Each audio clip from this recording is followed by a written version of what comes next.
Next week, uuwi ang dad ko. Gusto ko sana sa araw na yon ay maging maayos kayo at ma-impress natin si dad. Okay ba?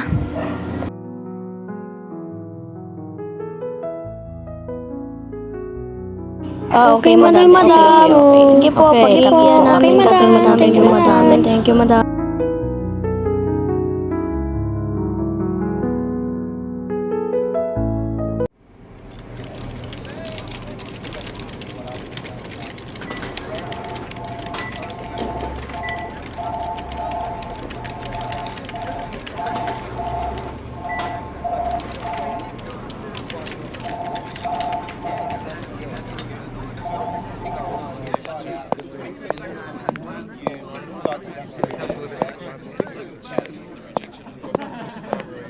Manager Nile, pinapatawag ka ni Madam CEO?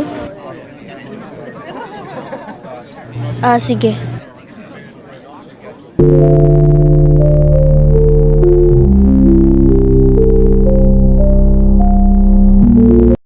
Ma'am, pinapatawag niyo raw po ako.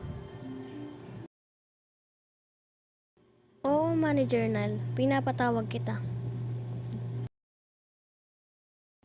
Ano pong pag-uusapan natin, ma'am, ngayon?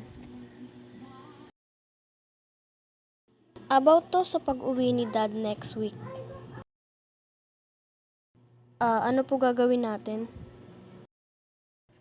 Gusto ko sana, sa araw na yon, ay hindi ka muna makita ni Dad. Maliwanag ba?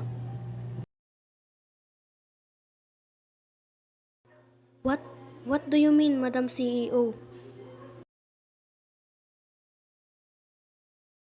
Di mo ba naiintindihan? Gusto ko sa pagpunta ni Dad, wala ka. Di ka dapat niya makita. At higit sa lahat, di ka dapat niya makilala. Bakit naman po, Madam? Wala nang tanong-tanong, Nile. Patakaran ko ito. Kaya makinig ka na lang.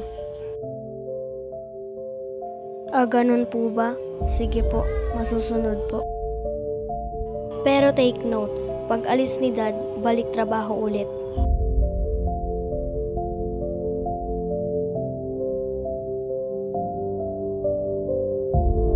Sige na, pwede ka na lumabas.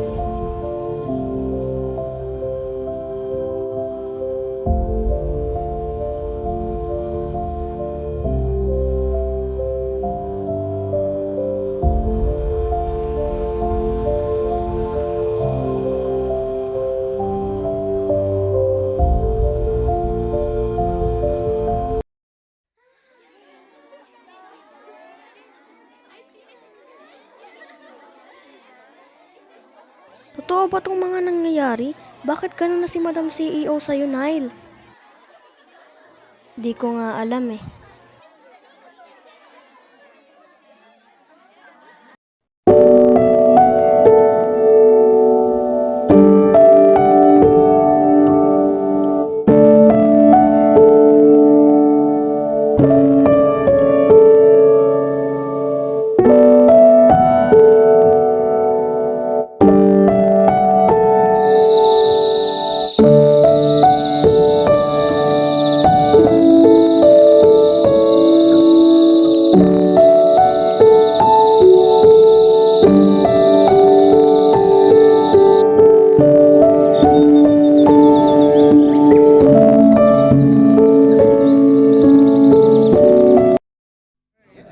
First time to ni Manager na lang. Absent siya ngayon ah. Ay, bakit kaya? Oo, kaya meron. Napansin ko rin, bakit kaya?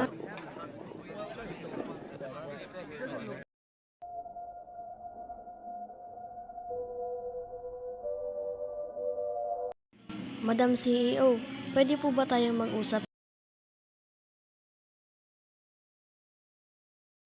Sure dyan, maupo ka. Ma'am, sa tingin ko po, may alam ako kung bakit absent ngayon si Manager Nile. Bakit naman? Baka po dahil sa mga nasabi niyo sa kanya. So, kinukwento niya sa'yo lahat to? Opo, madam. Magkaibigan po kasi kami niya ni Nile since high school. Deserve niya naman yun. Ha? Ba't po deserve, madam? May nagawa po ba siya sa'yo?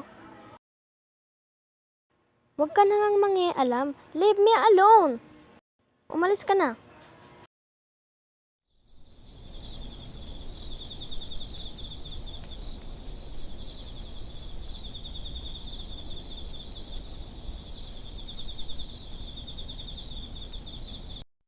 Deserve mo raw, Nile eh. Baka may nagawa ka nga talaga.